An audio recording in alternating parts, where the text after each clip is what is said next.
does actually acknowledge Ottoman, and he acknowledges the difference between Persian carpets and Turkish carpets, at least. I mean, thank goodness he's got something right in that. But yes, I mean, because I've actually just completed a book about the Ottoman cultural legacy. Again, you know, Ottomans built very much on the Seljuks, and the Seljuks were connected to the Persians, obviously, and you know, the Byzantine heritage of all of that is also clear. You know, it is this same blending of earlier cultures, but each one synthesizing it, taking the best, if you like, from it, and synthesizing it into something new. But the thing about Turkey and Sinan and the Ottoman mindset, if you like, that I found so interesting, and this was completely new to me, I didn't know this before, I hadn't thought about it, was this very different way of thinking about space. The way I've come to think about this is the Christian way of thinking about space is hierarchy, basically. You look, you've got a long, thin nave. The important people are up at the front. You've got the altar. Only the important people are allowed by the altar or behind it. And then everybody is ranked down the long, thin nave, and the masses are at the back, you know. And it's a clear sense of hierarchy, and the clergy are in charge. In a mosque, everything is round. There is this absence of hierarchy because you don't need an intermediary between you and God. The relationship is directly between you and God. And that shows itself in the architecture, and that is something I find very, very interesting, that Sinan clearly understands that in a way that, you know, that he tries to make the space sort of envelop you, yeah, as you enter the building in a completely different way. Also today, I would just say in Turkey, they've retained a lot of the craftsmen, marble craftsmen, you know, stonemasons, and yes, they can make the most fantastic arches and domes, and having worked there on them, you know, it's amazing, yes, seeing that, and it's a continuous tradition. Yes. Through the centuries. It is, and I mean, obviously it was in Syria too, and so the Syrian architect who helped me with the restoration of my house in Damascus is now in Istanbul. You know, tragically, he's a Syrian refugee who left and has brought his skills as well. Mike, shall we open to the floor there? I'm sure there's lots of questions or people want to say anything. Please go ahead. Yes, one feature of Islamic architecture which seems not to have been borrowed, if I believe, is the muqarnas, which was a device developed to fit a circular dome onto a square base. And I wonder why that didn't go across. Well, I have a theory. I mean, it's only a theory because nobody knows for sure, but I just think it was too technically difficult for them to make.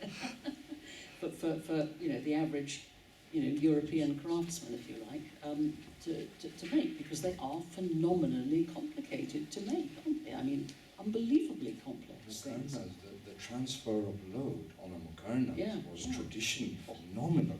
Yes. And to redo something like that would have needed, you know, it's not just the architect who designs it, it's done on site. So you need a master craftsman. And nowadays, the muqarnas is just a pre-made, you know, shell they just attach into a mold to cover it. Yeah. But you're right, you know, to have something like that would have really said a lot. But I would assume it would have been, you know, that of a master craftsman on site. Yes. Well, that's my theory anyway. It was just too difficult. Any other questions here?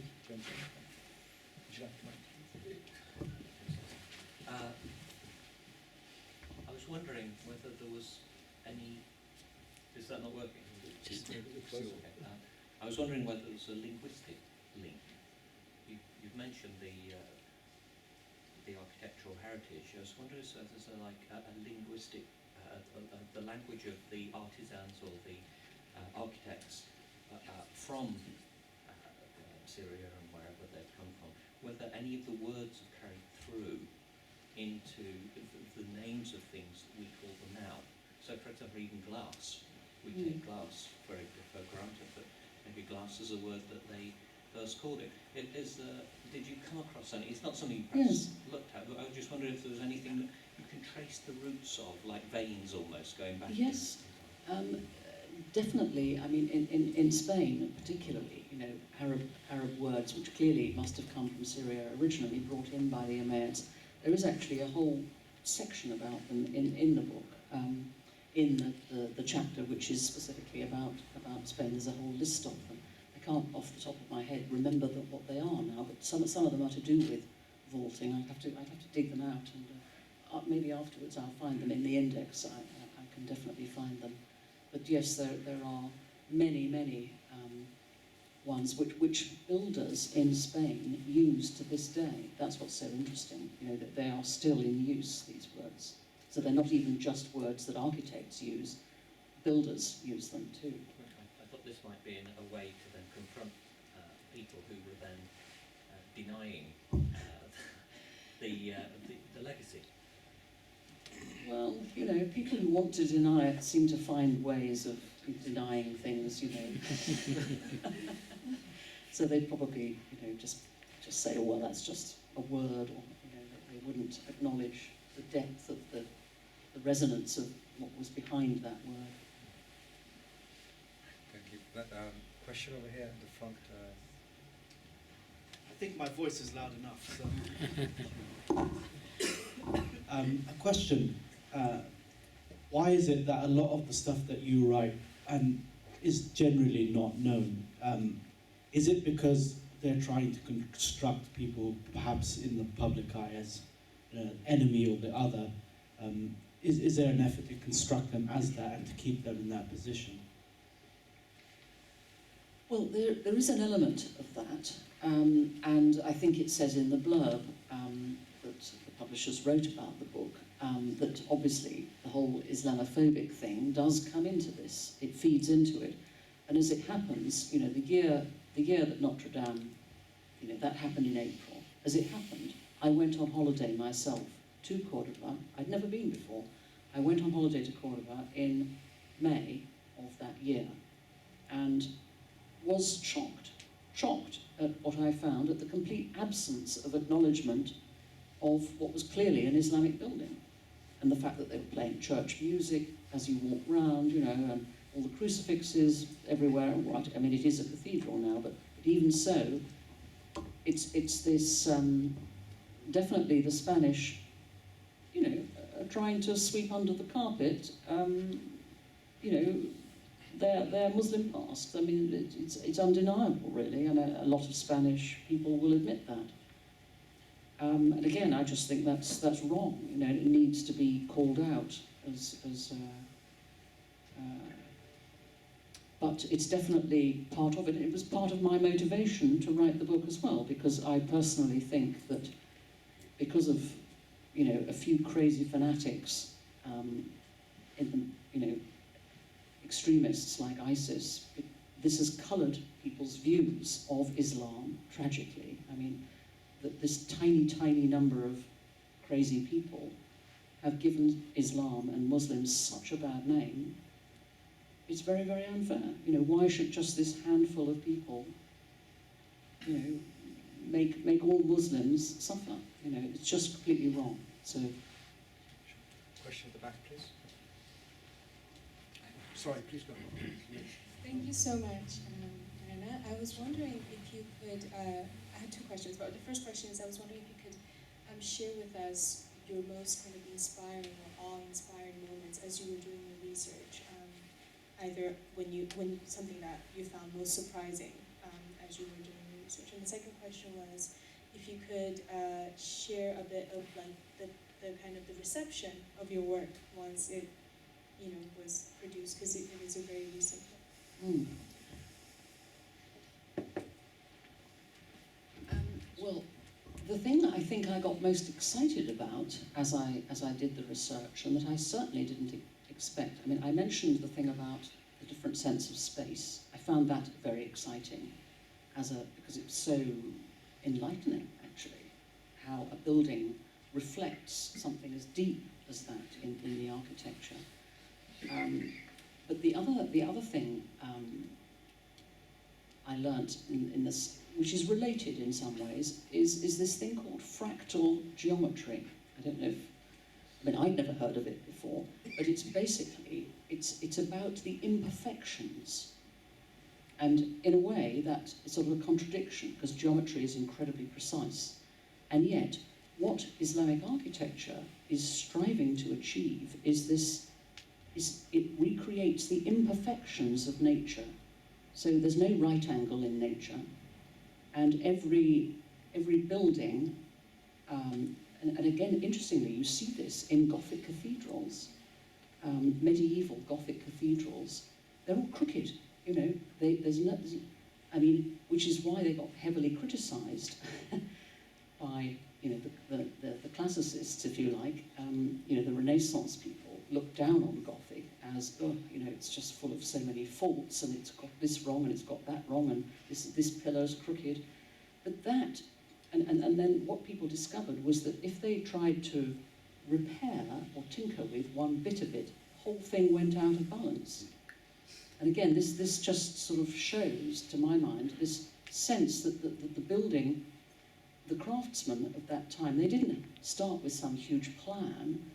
It evolved organically. Each workman did, you know, under the guidance of a master craftsman, started work, and the building sort of evolved, you know. And so, yes, certain bits were crooked, in the same way that, you know, nature, you know, you look at a leaf or a crystal or something like that, and it's full of lots of tiny imperfections, but the end result is perfect in a way that's very, very difficult to recreate. And yet, that is what Islamic architecture is striving for, because, and this is the interesting bit, it's in those imperfections that you find God. That's what really struck me, that appreciation, that it's in those little moments of imperfection, those glimpses, if you like, and that's what you get in the glass as well. The magical light, the way, you know, because the surface is not flat, it's all full of bumps and bubbles, and the organic nature of the materials means that when the light comes through it, you've got these sort of spiritual qualities that you simply would never match in a modern piece of glass. And that I found very exciting. Sorry, what was the second question now? Like reception after. Oh yes. Well, I mean, I was delighted, of course, that the thing that the book got picked up really quickly, because The Guardian, the architecture correspondent of The Guardian, who I didn't know, a young Cambridge graduate in architecture, he happened to have been to Syria. So when the book talked about the dead cities, it meant something to him. He immediately acknowledged it as you know, a really important thing that had been forgotten. He said, yes, the dead cities, in fact, the Syrian Tourist Board renamed them the Forgotten Cities. They really were forgotten. But he rang me and, you know, contacted me, did a very lengthy interview over the phone, over an hour, asking me all about it and, you know, the research and everything. And after that, he wrote an exceptional review in The Guardian a week before the book came out. And as a result of that, the impact that review made, the book sold out on the first day. And from that point on, well, you know, I mean, the publicity was astonishing, frankly. I mean, it was reviewed in pretty much every paper, except, interestingly, and again, I do find this interesting, except the Times and the Sunday Times. Because there, you know, you have a certain sort of traditional conservative viewpoint, you know, which perhaps isn't so open to, you know, a radical theory like this. Well, it's not a radical theory. I mean, it's it's the revival of lost knowledge, if you like. And we are welcome to have you at the Yunus Emre Institute, of course, as well. You Question at the back. Could I? Sorry. No, you please. Yeah, I want to make a point because you talk about Islamophobia. I find it deeply offensive your title, stealing from the Saracens, as if that's almost hostile to European people. We didn't steal from anyone. We might have adapted things from the Saracens. And bearing in mind, I have been to Syria, and a lot of the ancient architecture there is pre-Muslim. It's either pagan Roman, pagan local, or prehistoric. Exactly, and, or yes. Byzantine, which is pre-Islamic. So No. a lot of the art comes from that, and I think the Saracens took their art from them. So it's not a one-way street. And I think that's a little bit, you're almost compensating for Islamophobia, saying, yeah, so because some people deny everything Islamic, you try to make Islamic superior to everyone else. And I don't like that term stealing. It's not very... Well, that's why I explained it right at the beginning, and maybe you weren't here when I was explaining about the double irony of it, that it's a very deliberate choice because it's the derivation of the word. Saracens is from the Arabic saraka, to steal. So that's the point of it, and that's explained obviously in the introduction of the book, why the title is chosen. So it's a very deliberate choice, and it is obviously provocative in a way that's meant to be absurd. It is absurd. Of course, nobody stole from anybody. That's the point. And yet, isn't it crazy that we called these people thieves, Saracens, thieves, Saracens, and yet we took things from them. That's what the title is. But many people, like yourself, have assumed it's a face value thing, and that I'm actually saying we Europeans stole from the Saracens. That's not at all what it's saying. So it's because, I mean, a lot of people have jumped to that conclusion without reading the book and without understanding the very careful choice of the title.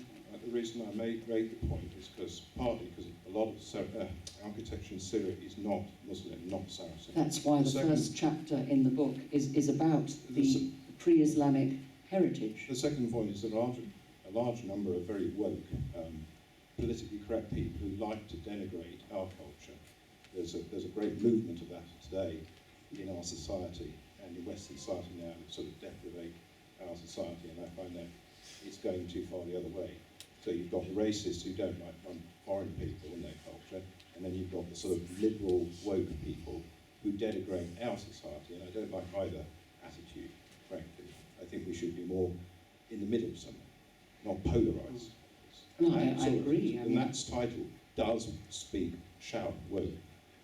I don't even know what woke means. But it's basically, it gives me an idea that Europeans just stole things. They didn't have any original ideas themselves. That's what it kind of implies to me. That's how I see it. But you, probably like me, are the product of an education system, I mean, I certainly am, that taught me at school that Greece and Rome were the source of all civilization. That's what I was taught at school, and that's what I genuinely believed until I went beyond Greece.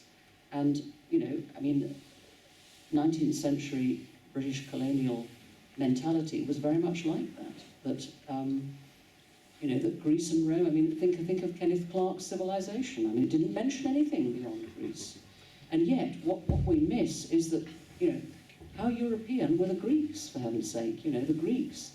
If you look at Greek culture, pretty much everything that the Greeks, that we think of as Greek, you know, like the gable facade, like that, you know, the temple shape, was in fact taken from the Eurasians in central Anatolia, you know, two centuries earlier, in the 7th. I mean, so again, to sort of say that the Greeks did this, you know, again, it's just not true. You know, I mean, you've really got to go to see the earlier examples of things like the gables carved into the cliff sides in central Anatolia of the Eurasians to see that the Greeks took it from there, and most of the and many Greeks in you know, the Greek Empire, if you like, all over the Levant, all over what we call the Near East, you know, whatever you want to call it.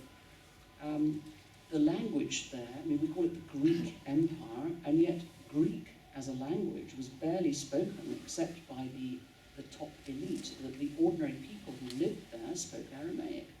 It was the leaders who spoke Greek. So the Greek veneer, if you like, on the population there was very slight.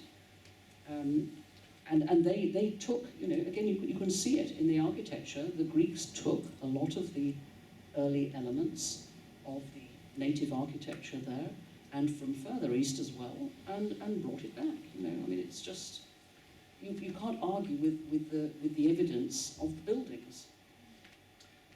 Yeah, similarly, Diana, it's been something that many art historians, I can name, you know, Jonathan Bloom, Oli Grabar, Renata Hollett, my old professor, a lot of them touched on some of these ideas, but they never said it directly. They always mentioned that there's a big problem we have with Muhammad and Saracen, all this terminology, which I mentioned earlier, but it's just making it feel very confusing.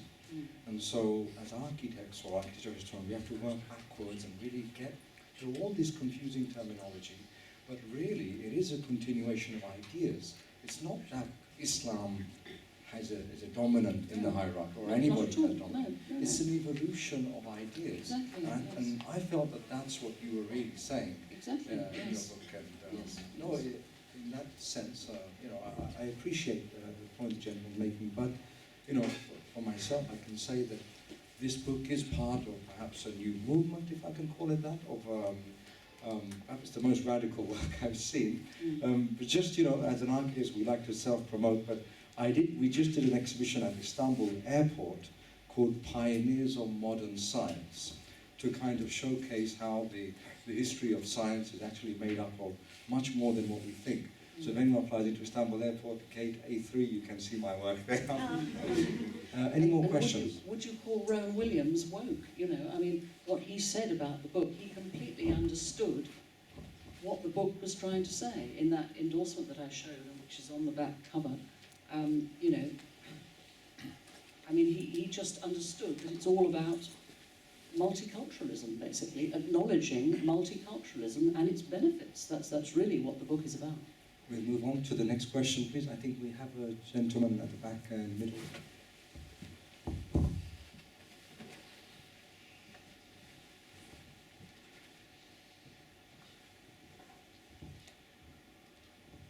Thank you, Diana. To take us back to the history, I just wondered, you talked a bit about the modelling process with visitors from Europe, pilgrims or whatnot, coming to the Holy Land and mistaking the meanings of certain artifacts and appropriating it as Christian symbols or whatever in their travels back home. I wondered if there would be any kind of interaction with local Christians or co-religionists in the area, who probably would speak the language, so might have a better understanding of the meanings of artifacts and so on, who might maybe be able to interact with visiting pilgrims in Europe and so on. Was there kind of an interaction there? Did that shape the understandings of foreign visitors at all?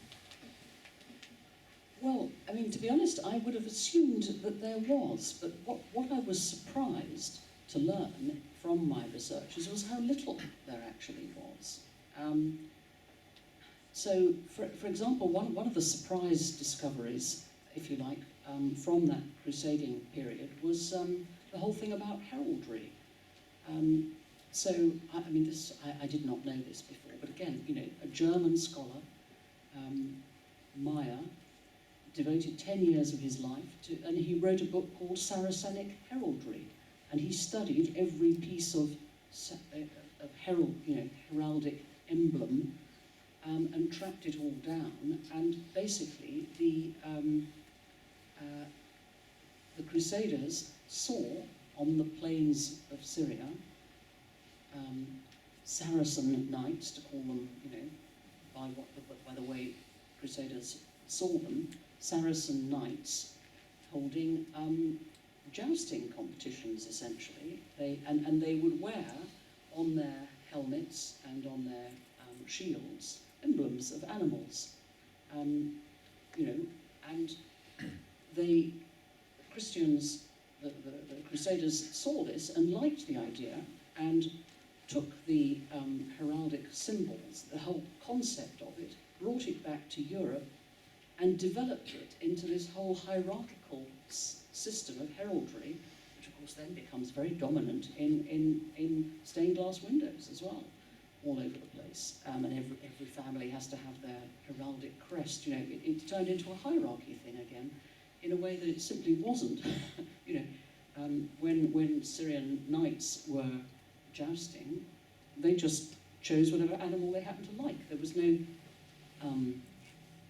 hierarchy element to it at all. It was just, it wasn't developed in the way that Christians decided to develop it afterwards. So, but it doesn't really show much of an interaction. I mean, I couldn't find much evidence, to be honest, of people. There must have been some, but I didn't find them. I mean, that doesn't mean they didn't exist, obviously, but. We would love to have more questions, perhaps over the book signing while going in, but we are out of time. Thank you so much. Thank you so much to Diana for really coming and sharing with us some of your work. Love to read it in detail. It's very heavy reading. Thank you again. A round of applause for you and the book signing.